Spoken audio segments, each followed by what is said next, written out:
Hello, this is Chris Jansen with the End Evil podcast. I'm here to share with folks who are interested in subjects of truth and freedom and true care. For those who want to make a difference in the world and are seeking to change some of the dynamics that are keeping us back from freedom. My favorite phrase from the book, The End of All Evil by Jeremy Locke, is evil is the destruction of freedom. And on that note, today I have a fellow warrior with me, Todd, Todd Borho, and he's here to. Oh, did I pronounce your name wrong, Todd? I'm sorry. It's How do you okay. say your last name? It's Borho. That's all Borho. right. I put an Yep. extra N in there. I'm sorry. Yeah. No worries. No worries. It's good to be here. I appreciate the invite. Yeah, thanks for coming. And you contacted me actually. Todd's a writer, and he's been working on subjects of freedom and finding a creative way to reach people with his words, which I think is pretty fantastic. So he reached out to me, and we decided to do an interview show together. How long you been working on writing, Todd? I've been writing for roughly 5 years, and especially from 2017 to 2019, I was writing very intensely, mostly fictional works, and I was writing pretty much every day for a few hours every day. I was producing a lot of content because I had the time and I had the resources at that time to really focus and dig in. So, but overall, I've been writing for about 5 years. Was there something particular that inspired you that kind of got you started on the projects you started working on? Yeah, actually, there's multifacets to that answer. That's a good question. Uh, Number one would probably be Mark Passio was a big motivational factor for me to get out and do the great work to bring a much higher degree of freedom and growth and creation in the world. That was probably the number one motivating factor. Uh, Me too. other right, yeah, I've listened to your work, and yeah, it's Mark has had a very good influence on quite a few people, I'm sure. So other factors or that one reason I started writing fiction is that I noticed kind of in the quote unquote freedom community, for lack of a better term, that a lot of it is nonfiction, more of a news style, very straightforward type of broadcast or content creation. And what I really saw an opportunity for, because I did not see much of, was putting messages of true anarchy and true freedom into a fictional format, which, if you want, we can get into reasons and psychological dynamics of why I think that is very essential to progressing forward with uh, getting people to wake up to true freedom in the now and in the future. Yeah, that's a great topic and close to my heart too. When I first started trying to do the podcast thing, like I was also majorly influenced by Mark Passio, and Freeman Fly was the first podcast I got into, and they were Okay. both. Um, and there's quite a few other podcasts I listened to. Podcasts was really what broke through for me. And I started trying to do this thing I called the Scrit Show, which was me like playing these songs I'd made up, and it lasted for about a year. But my whole goal there was to try to use creativity to reach people, and I used to talk about that a lot, the importance of creativity and imagination, and how big that's lacking in the world, right? Like that's one of the things that's been taken from us in many ways, from Right. my point of view, Chris, don't you think? I'm glad you brought that up because one type of uh, creative work that I forgot to mention is music. That's a huge influence in so many people's lives, if not everybody, to a certain one degree or another. And I think music is also a fantastic way to reach people with messages of freedom and voluntarism and the principles of freedom. And I wasn't aware that you had done that. I heard I yeah, I heard about the Scritch show. I saw Really? it on another website, and I have not had a chance to check it out yet. And I didn't It's know that kind of it was non-existent now. I kind of shut the whole okay. thing All down right. years ago, and Well, it now was, you have me intrigued because you yeah. mentioned music, and now I really want to dive into it I because still yeah, have the that's enough. shows all saved somewhere. I'll have to archive them somehow on my new website or Okay, something. you don't have them online anymore? No. Oh, okay. Yeah, just sort All of right. Yeah, I'd be very interested to hear that. So it was kind of music based, is if I understand you correctly. yeah, and I was trying to encourage the whole idea of creativity, and using our imagination. And because Right. for years I used to just make up songs on my free time, and I wasn't very good at it. I wasn't like a professional musician. It was just sort of, so that's why I called it Scritch, was just making it up as I went along. But Ah, anyway, okay. this show's not Gotcha. so much about me that I had to bring that up because it, like I said, it's close to my heart. That was kind of what I was thinking in the beginning. Like, look at what they do to us, the dark occultists of this world, the programmers. They do it Right. through music. They do it through media. They do it through, The popular media through yeah, movies, works of fiction, music, books, comic books, the fictional narratives. I'm glad you brought that up, that are in the mainstream corporate media, which of course is controlled and owned by the dark occult ruling class.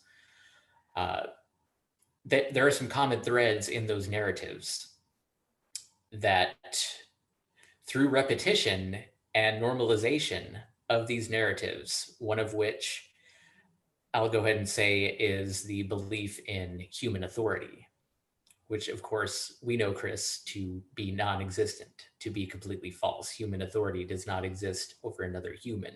But these are themes that are ubiquitous throughout mainstream content. Any Hollywood movie, any New York Times bestseller, it's all the same narrative.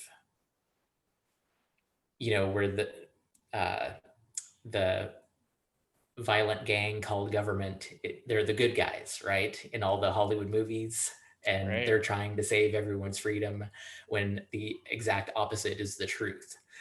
The exact opposite. yeah. Um, human authority does not exist. And you nailed And it with the repetition thing.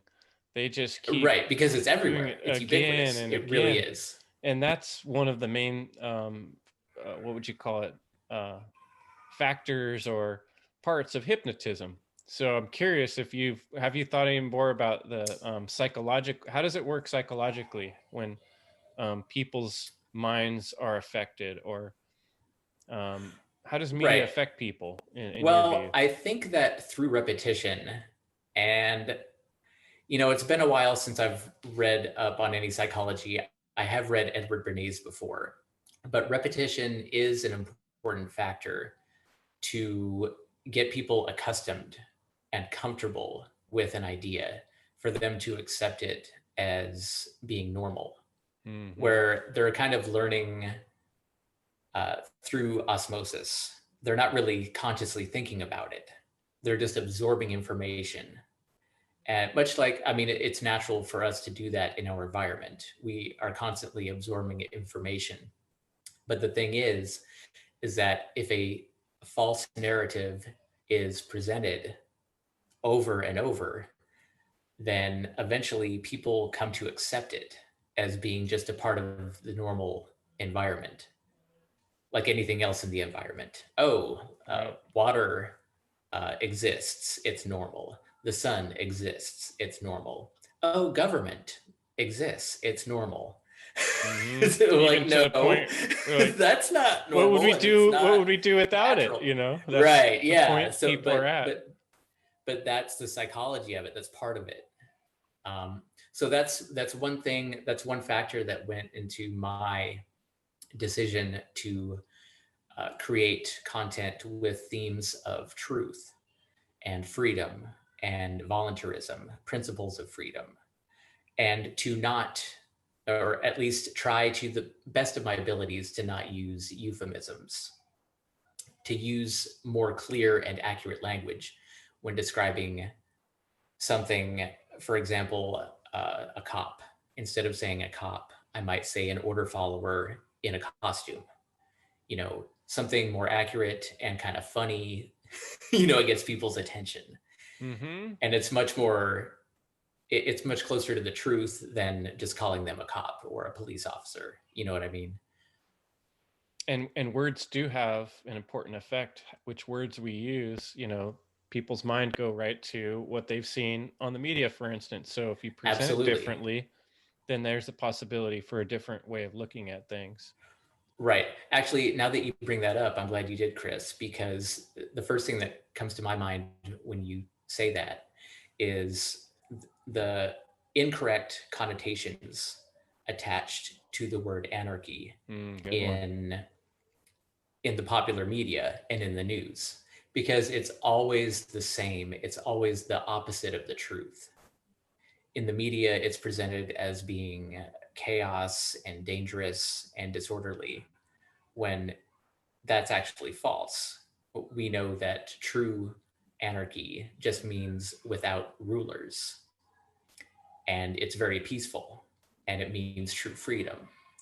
So that's a good example of how things get misrepresented in not just in news narratives, but also in popular fiction as well. Yeah, that's a great point. And we're so used to hearing these words over and over in a certain way. When you try to tell someone, no, that's not what that word means, it's like right. It kind of boggles their mind. So I think what you're doing is making a lot of sense, is just coming at it with a different way of saying things. And let's talk a little bit about what you've written. And so maybe someone who's listening, let's give them a picture. Why don't you tell them a little bit about some of the things you've written and your writing style? Okay. So a lot of my fictional writing uses satire and very dark humor. I've also written a pretty good amount of science fiction. Usually it's a blend of dark satire and science fiction. My most recent work is it's a trilogy of novels, and it's called the Evolution Trilogy. And this, in my opinion, is my best work, my most complete work, and my most entertaining work. The reason it's called the Evolution Trilogy is because basically it goes from a near future kind of sci-fi dark comedy where very few people in society on the planet are awake to voluntarism. And from that point at the beginning of the trilogy, it gradually progresses to where more and more people realize what true freedom is, and more people try to have more personal freedom in their own lives and wake other people up. And eventually it evolves to where the second part of the trilogy is a novel called Sea Agora. So basically it's a decentralized voluntary society that's thriving on the ocean, completely free from, they have little or no contact with the people on land, and the people on land are still living under the thumb of Big Brother. So there's a lot of contrast there.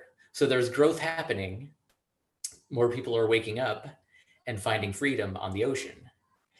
And then eventually the third part of the trilogy jumps 500 years into the future, and there are basically anarchists from Earth and from all over the galaxy living in a voluntary agora across multiple galaxies.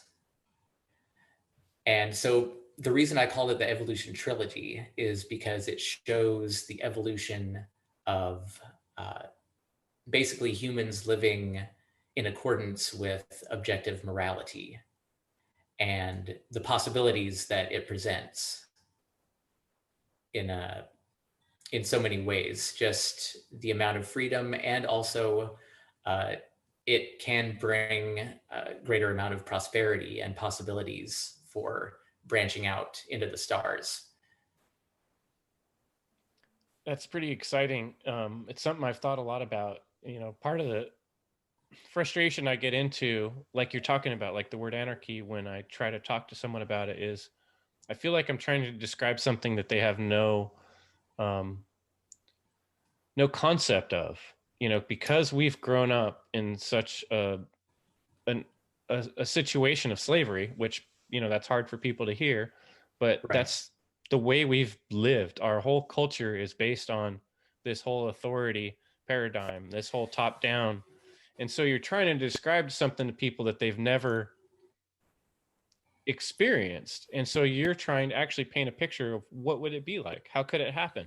And I think Right. that's pretty exciting. And even coming from, I like to think that I have a good imagination, and coming from my perspective of knowing what true freedom is, it's even difficult for me to conceptualize how good it could be. You know what I mean? We really don't Yeah. know, Yeah. because humanity has held itself back for so long. We don't really know, A, where we would be at this point if things had been different in the past, and B, where would we be 100 years from now or 1,000 years from now? It kind of boggles the mind, and it's difficult to conceptualize, but I did the best I could. I think I created a plausible and entertaining uh, possibility. I'm not saying that's how it would look or how it should look. It's Yeah. one possibility Sure. that I think could happen and could be interesting. And what I haven't got as much into your writing as I would like to, but what I've read is you have a good sense of humor, and you like to make I things try to funny, use humor which is a cool. lot. Yeah. May I ask what you're referring to in particular? I read an episode of well, the one I was just reading before we talked was the interview with the psychopath. It was Yeah, yeah. I was really That's one of enjoying the very that. first series I started writing, and yeah, that's a good one. I really had fun writing that one. And then I got into a little bit of the series, an episode from the character Bong, Right, James Bong. James Right. Bong. That's actually the first part of the trilogy, The the beginning of Evolution the Trilogy that trilogy. I was just Yeah. talking about. Yeah. Yeah. So good. I'm glad you liked it. And yeah, that's uh, you summed up my writing style probably better than I did. I try to I try to use humor because when people are laughing and having a good time, then I think they're more receptive. Yeah. Yeah. Kind of opens the doors a little bit of the mind. Right. Yeah. So that's uh, that's the main style of writing that I've done in the fictional realm, is mostly dark comedy and satire and science fiction. So I saw you have the Evolution Trilogy for sale on Liberty Under Attack Publications, which is libertyunderattack.com, and I'll put that link along with the show. If someone orders it through there, do you get a digital copy? How does that work? That's a good question. I don't have an ebook finished at this Oh, time. okay. I don't have it available in that format. However, if someone would want to contact me, uh, I can give you an email that people could contact me through. If they wanted to reach out to me and request a PDF, I would be happy to send them one. But you do So a maybe printed I version can then. give you. Oh yeah, the printed version is available on Liberty That's Under Attack. that's what, if It's a you order there, paperback. that's what you get, is the paperback. You get a Okay. paperback, Yeah, right? that's Yeah, funny. I I just haven't. I assumed don't it was have the it. other way around. Yeah, no, no, no. I should, I should. But Yeah. yeah, right now it's a paperback. Perhaps in the future, I don't know. I would like to have an ebook and possibly an audiobook too available. But for right now, it's just a paperback Cool. that is available at Liberty Under Attack. But yeah, like I said, I can give you an email that you can put in the show notes if you want. And if people want to reach out to me for a PDF, I'll be happy to send them one. Great. Yeah, we'll do that. Yeah, and absolutely. I started thinking right away about audio because that's pretty much how I listen, how I read books, is because I'm not a very good reader. I'm good. Don't get me wrong. I'm good at reading, but I'm slow and it just doesn't happen. So when I get them on audio, I'm able to get through them and do it, you know? Yeah. And I mean, I listen to audiobooks too, and it's definitely a growing trend because I get it. People are busy. Mm-hmm. And I do it sometimes too. I'll listen to an audiobook while I'm driving to work or whatever. So yeah, at some point in the future, I would like to get that done. But right now I have the paperback available. Awesome. Yeah, but that's a great thing that you've gone through and done that work. You know, I've dreamed about writing a book, and it makes me a little. It's inspiring to meet someone who's actually done it, got it completed, got it printed, and got it on a website. That's a heck of an accomplishment. Yeah. Well, something to be proud of. Thank you very much. And like I said, I've been doing it for about 5 years, and Mhm. it's been a process, and there's been a learning curve, and it's taken persistence, a lot of persistence. But yeah, you know, I'm making progress, and I'm just continuing to try and do what I can to bring true freedom into the world. That's the bottom line of why I started writing in the first place, was because I want more freedom and I want to end slavery. I mean, that's the bottom line if you want to cut down to brass tacks. Yeah. So that's why we're here. right. And you've been doing audio. You've been doing podcasts more, which is something that I have not delved into much at all. Is the different aspects of content creation, doing podcasts and things like that. So you're to be commended for that. Oh, and thanks, Todd. For me, I mean, podcasts is what kind of changed my life. Is, you know, I was just at work doing my slave job, actually working for the government, believe it or not. And really? Wow. Yeah, I was a maintenance man at the Superior Court. And oh boy. it was an interesting position because I would wind up, you know, in judges' chambers, and, you know, doing jobs, working right there with the sheriffs, you know, the bailiffs and stuff. And, right. you know, so I really got to see the backside and the underside and all around every part of this machine of evil, basically, as I could see it now. But I just started plugging in my ears all the time, and I was always listening to podcasts, and it opened up all these worlds to me and made me rethink about everything. So did that process start for you while you were actually working at the courthouse? Yeah. Okay. Wow. That must have been really shocking. And it was intense. Dude, I bet it was really intense. Yeah. Because, you know, you're walking around seeing this stuff and listening in my ear. There's Mark Passio, you know? or like while you're at a courthouse. Yeah. Talk about contrast, right? Yeah. Or Larkin Rose, or, you know, whoever else was on an interview, you know, freedom. Right. You know, once I got into the freedom stuff, I was just like, whoa, how come no one ever told me this stuff? How come no one ever told me that taxes is evil and wrong? You know, how come no one ever mentioned that it's actually stealing, you know? And then you start thinking about it and you're like, well, I never said they could do it. I never gave anyone permission. So that's stealing, right? And see, you used logic and didn't let your emotions, you know, hold you back from seeing that truth. You used logic. You said, wait a minute, that makes sense. So even though I'm working in a courthouse and you wanted that paycheck, you said, you know what? I don't know how long it took you to move on from that line of work, but you made that decision. It took a little while, but I did leave. And it's the first time I've ever left a job without having another one. You know, I did just quit and I left. And I felt pretty damn good about it too. Okay. And I told them why, you know. You did. Yeah. Wow.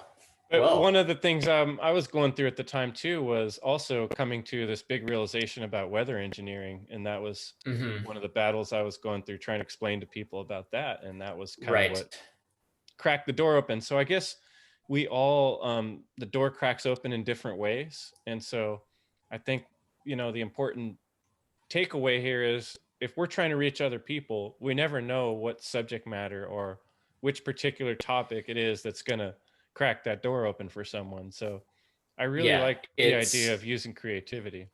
it's different for every individual, right?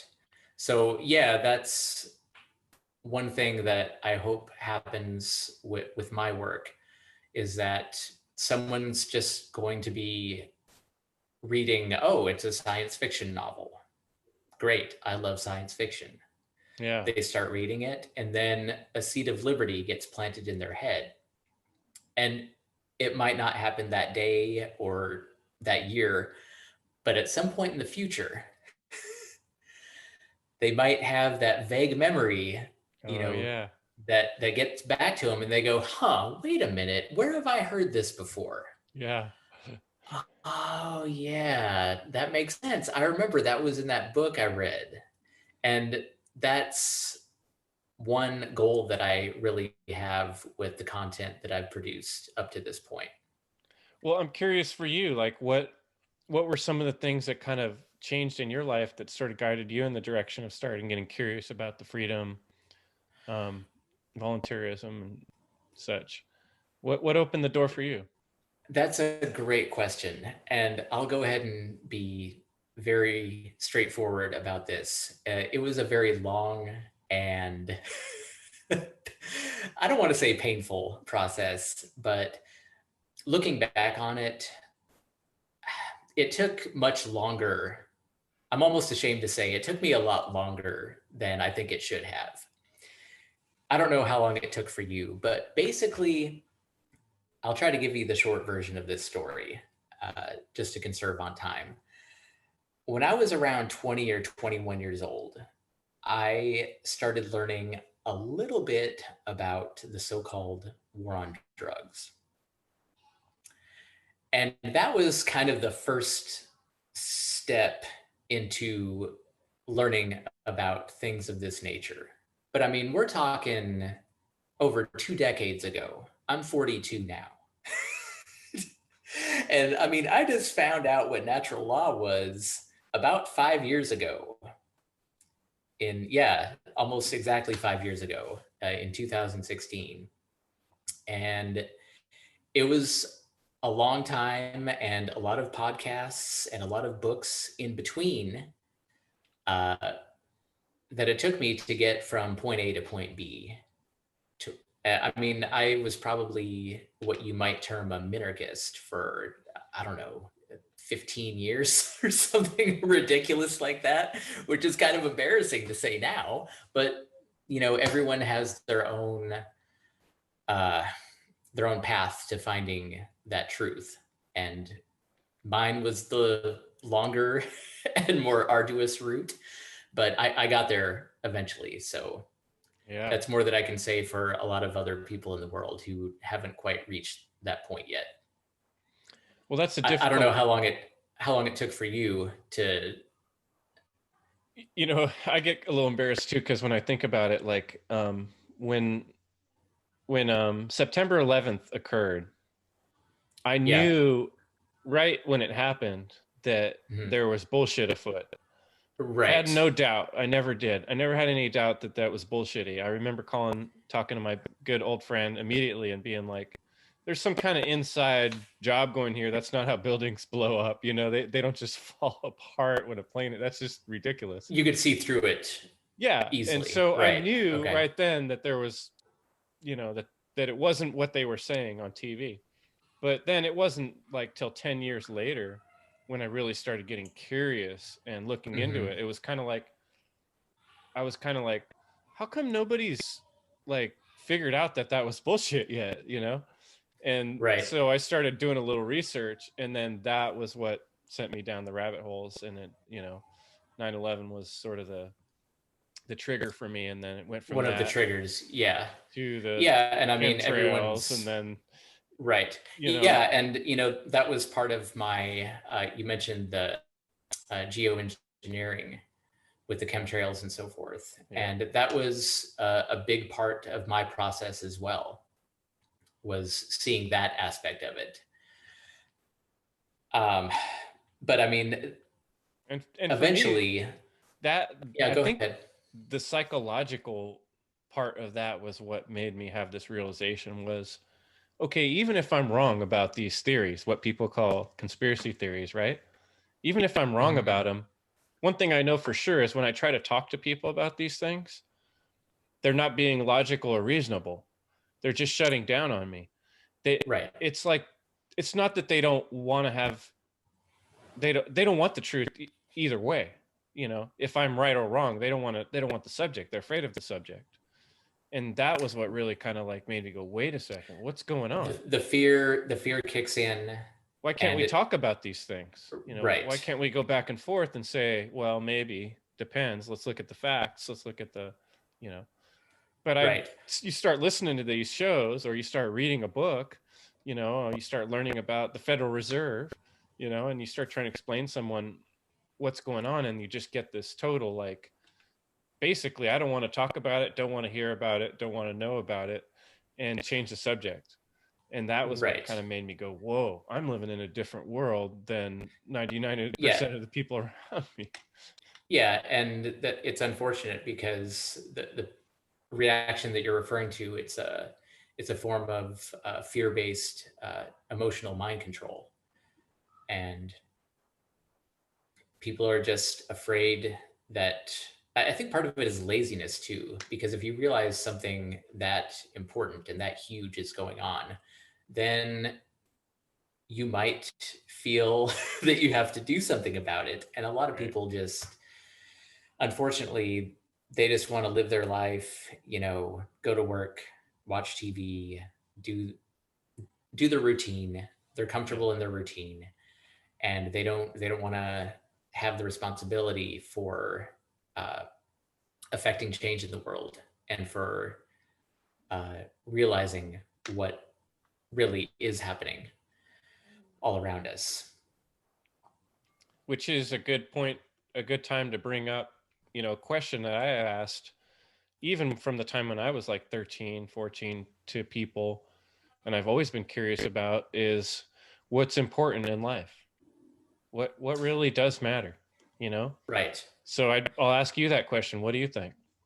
Yeah, if you had asked me 5, 10 years ago, I would have given probably a much different answer. But ever since I learned about objective morality and true spirituality and true freedom, and how it affects me and everyone, and creation itself, it boils down to the essence of creation itself. That is trying to work towards true freedom, and doing the great work, bringing more freedom and evolution and growth, doing the creator's will. That's been number one in my life and on my radar for years, and that's the main reason I started writing and doing content creation, because I felt compelled to do something. Like, I have to do something. It's everyone needs to take responsibility and do what they can uh, to grow, and to uh, bring forth more freedom, and to ultimately make growth and creation possible. Which, as I'm sure you know, Chris, the opposite of creation, uh, or opposite of the creator, one might term it satanic in its nature. It's evil. So I'm trying to do the opposite of that. And I'm trying to work with creation itself, and to help humanity grow to uh, a higher uh, a higher level of freedom and a higher level of existence. Awesome. I love that answer. What's amazing is, like, I would say 9 out of 10 people will say, if you ask them what's the most important thing in life, they're going to say to be happy or Yeah, that's a big one. Yeah. to be successful. Those were the two Right. answers I got almost all the time from people. And if you think about it, they're very, very selfish kind of an answer. And happiness is a very hard thing to define what it actually is. Well, and what is success? Right. What are they referring to? That's very subjective, just in and of itself. Each individual has a different conception or idea of what success is. So, and another answer, common answer that you might get is, and there's nothing wrong with this. I'm not trying to downplay the importance of it. A lot of people might answer their family, and that's great. I love my family. Family is extremely important. But in the hierarchy of needs and responsibilities, we're all responsible to do the will first and foremost in our thoughts, emotions, and actions. I'm glad you brought that up because that is true. There were a lot of people that will say that I've talked to too. Like, there's nothing more important than my kids, or, I would do anything for my family. That's right.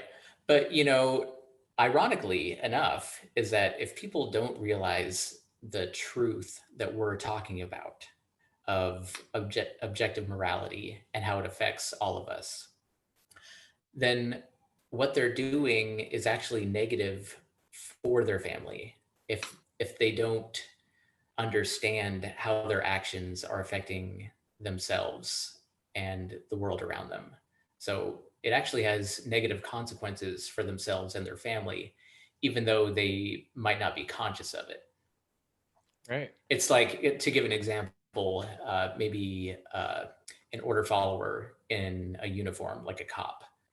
He might say that his number one thing in his life, his most important thing is his family. But what is he doing? He's causing a great amount of harm in the world just based on the nature of being a violent order follower.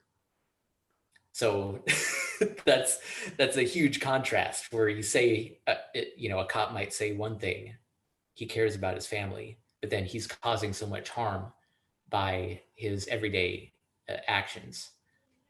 But in the mainstream view, the average person I might talk to on this street that I live on, for instance, a person would think that, okay, a police officer or a cop is actually going out every day and doing good because they're helping their community and they're keeping the streets safe, right?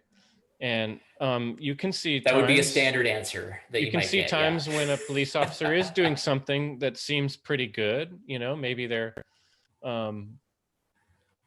stopping and helping someone whose car is broken on the side of the road, and they're helping them figure it out. They're not always doing terrible things.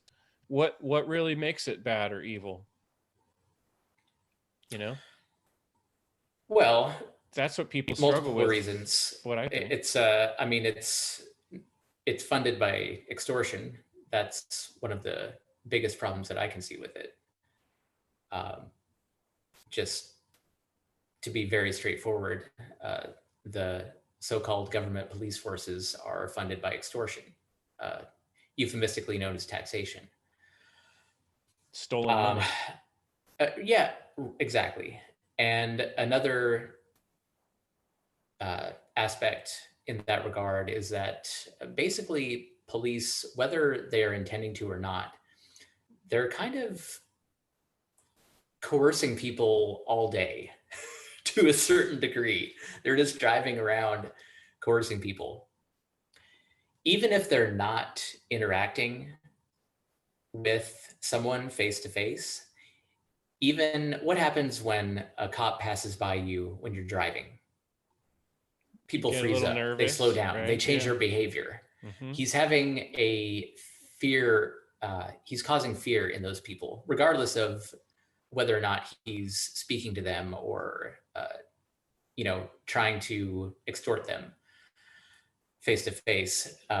Just his presence and everyone's knowledge or I should say, their belief that the guy in that uniform has the right to use violence and coercion against them, it automatically creates fear in them and changes their behavior.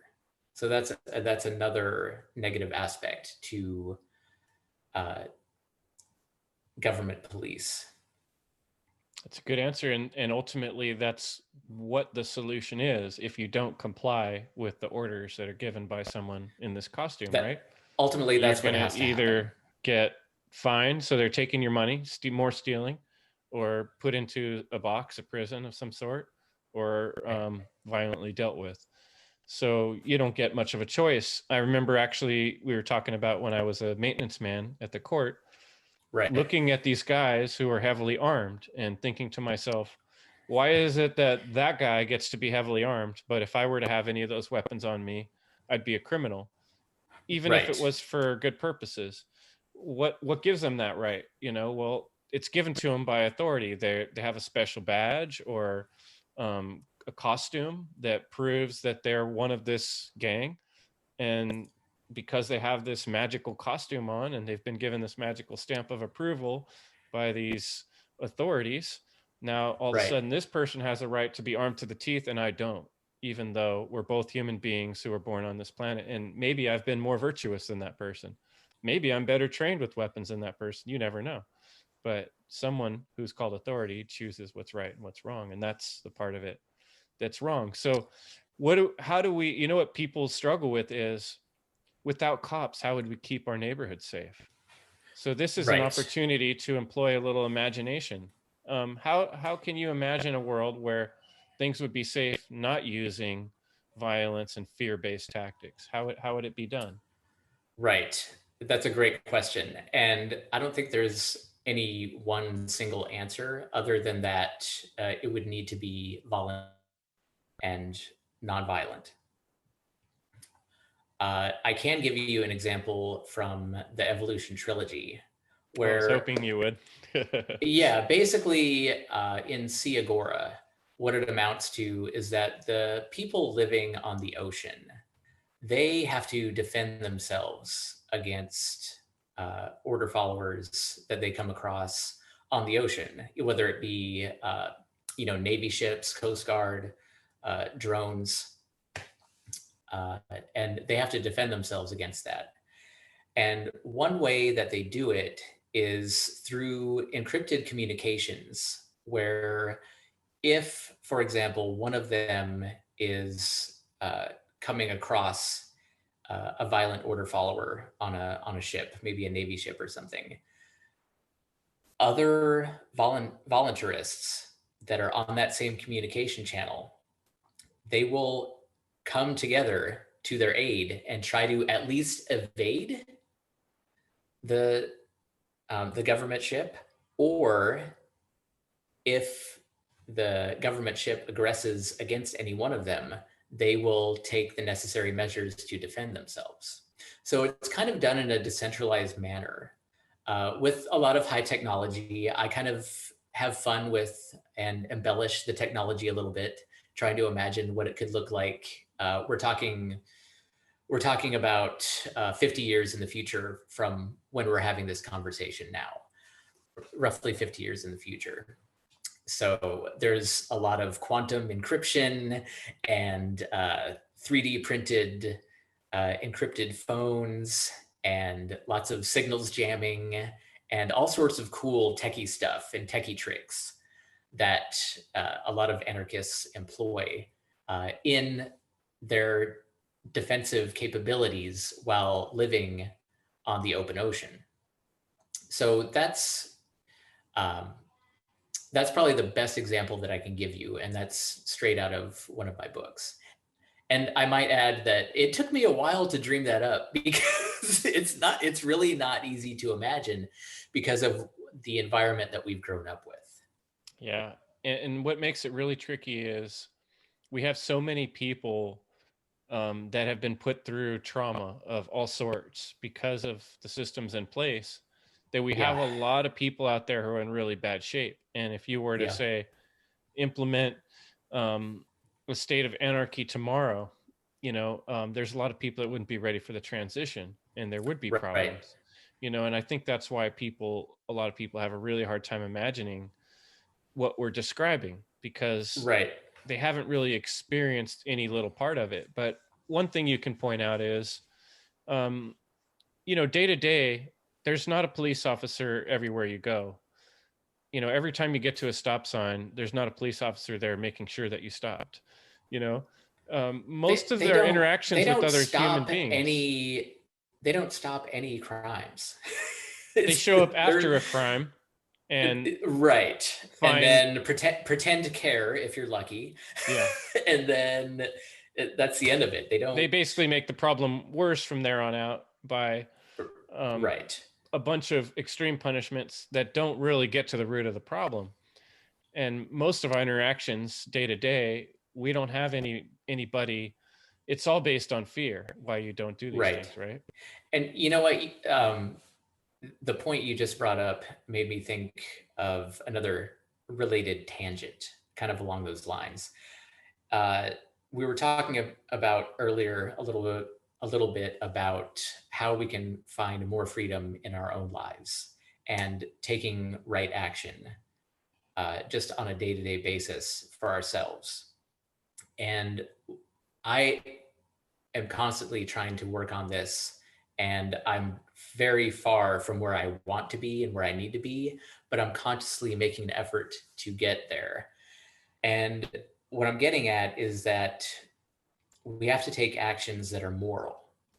So, for example, you're talking about interaction with police. If I have a problem, I am not going to call the police for multiple reasons. And that is probably the most important reason, because I don't want immoral, violent people in my life. Period. Right. So, and it's not like they're going to help me anyway. Mm-hmm. As a secondary point, they're not going to help me anyway. So I have multiple reasons not to call the police. Right. And to take it a step further, things that we do, just in the way society is set up now, everyone, for example, pays taxes, and everyone takes it for granted. Extortion is kind of built into the system. And so I need to get better at this, but I try to consciously pay as little tax as possible. For example, I'm not going to pay income tax. I haven't in years. I'm not going to deal with it anymore. I made a conscious decision to do that. Another thing is you can buy things. If you can go to a farmer's market or something where you're just paying cash, or you're using cryptocurrency and you're not being extorted with sales tax, then that's another positive step. You're gaining more freedom and getting rid of a little bit of slavery. You're making progress basically when you do things like that. Right. Every little step we can take in our personal lives is ultimately the solution. What I talk a lot about on the End Evil Productions is, it's really an inward journey that we have to take. Having the expectation that externally we can go out and make other people understand truth is silly. It's never going to work that way. Right. But what we can do is change ourselves and set a good Right. example for others. And so, right. I think that's some of the best tips and advice we can give folks, right? Like, work on yourself, and and don't be a part of stealing. Right. Yeah. And it's an everyday conscious effort on my part to try to do better in that regard, because it's not easy. I'm not saying it's easy. I know that it's not easy, but just making a conscious effort to do better and to create more freedom in our own lives, that's one of the first steps that we all have to take. And I've been doing that for a few years now, and hopefully I will continue to improve in the future. I've thought of it sometimes like a drunk. Our society is like a drunk, you know, it's drunk on this authority. It's drunk on this poison of authority, and it's been doing it for so long that Right. it's really we're really hitting rock bottom now. And what the first part of an alcoholic's journey is to realize the Admit there's a problem. problem. And so Exactly. that's where we're at. You know, That's a we great can't analogy. really That's true. fix a problem Yeah. until we're conscious of it. So a Right. lot of it is what we're doing, this action that might be hard from someone new to this movement's point of view, is to see that what we're really doing by talking about subjects of truth and freedom is we're becoming conscious, we're helping one another become aware of how to discuss these things and getting that conversation going and more in the public's eye, hopefully. And now in these early stages of people waking up to this truth of voluntarism and the principles of true freedom, because there aren't honestly that many people who have this knowledge of natural law out in the world. So what you're doing, what I've been doing, what a growing number of people are doing is what you were referring to, is trying to get out there and communicate with people and to at least give them an opportunity through content creation for them to see, to realize the same beautiful truth that is true creation and true freedom. And there is, I would say, I've experienced some happiness along the way. Um, It's when I fulfilling. there, you know, I really feel like it feels good to be right, you know, and there's a lot of times in life where I haven't been able to be right about things, but there's certain things I've come to realize that you can be right about certain things, you know, that you can align with truth and know the difference between something that's right and not right. And when you feel really good and confident about that, it builds confidence in a different way Yeah, that I never absolutely. had when I was younger, you know? Yeah. And, you know, one thing for me regarding content creation is that it's been very fulfilling just on an internal kind of spiritual level, because I can really feel that I'm doing the right thing. You know, when all is said and done, you know, at some point I'm going to pass out of this body and away from this earth. Hmm. And when that happens, people can look back at my life and say, hey, you know what? This guy, we know what he stood for. He aligned himself with truth. He worked towards freedom. He did the will of the creator and tried to evolve and help humanity. Right. And uh, that's a good feeling. it's Yeah. I'm very happy that I've had the opportunity to, you know, to realize true freedom and to go out and do the great work.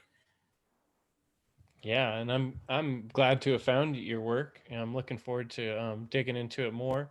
I'm curious, do you have? I know right now you said you spent um, 5 years or so working on just putting putting together all this writing.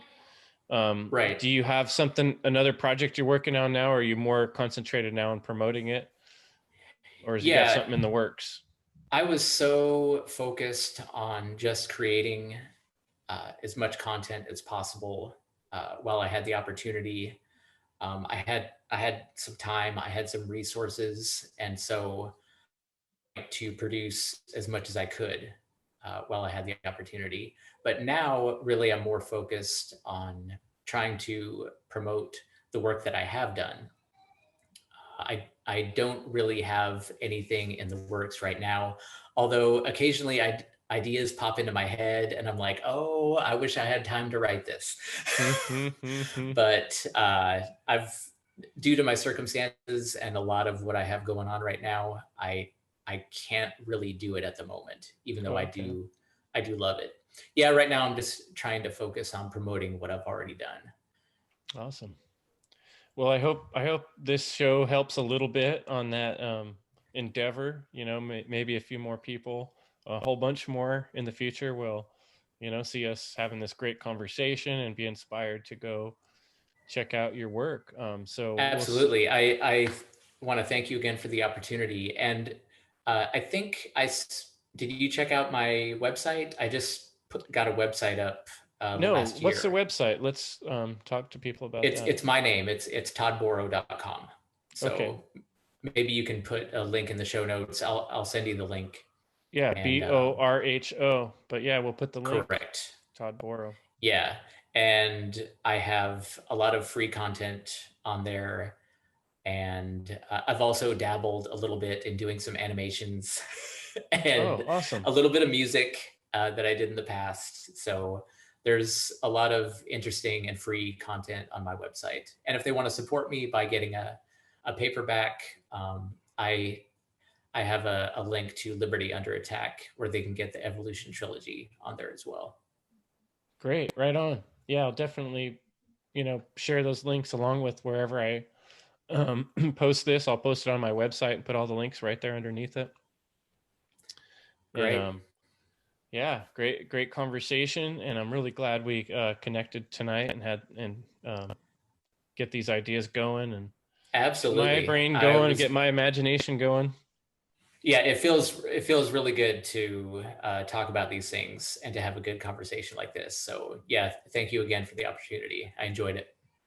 Before we finish up, I was thinking of one more little example and like a tangent. I guess it's sort of a tangent, but I moved at one point to, I grew up in California in Okay. San Jose, pretty busy city. Yep. And, and when I was 18, 19, I moved out to Pennsylvania. And one thing I noticed out there, which really blew me away, there's a lot of places where people don't have fences. Like it's just one big lawn, Right. and then Yeah. that lawn turns into the neighbor's lawn, and it just Yeah, keeps it's going. open. And there's another house Yeah. out there, and, Yeah. and to me, that's sort of a good example of the possibility of imagine in a world where everybody has fences. It seems impossible to live without fences. How would we live without fences, right? But you go right Right. over there, and there's people living just fine without fences. It's really not that big a deal. They don't need them. So maybe That's a it's the good same example. thing with so many other things we talk about, like police and military and Right. borders. We don't need them. Yeah. Yeah, you're right. It's just people have it in their head that that's It how it's has to always be been, that and way. that's Yeah. it has to be that way, and they get stuck in that lack of imagination. And yeah, you end up with a lot of well, illegitimate fences called borders. Yeah. Yeah. So we'll Yep. leave folks with that thought. Engage your imagination and be creative and try to imagine a different world that is not full of evil. That's not about the destruction of freedom. That's about the creativity of life and the wonder of life and being human. Well said. Absolutely. So thanks a lot, Todd. Appreciate you coming, and we'll have to talk again. All right. Thank you so much. All right.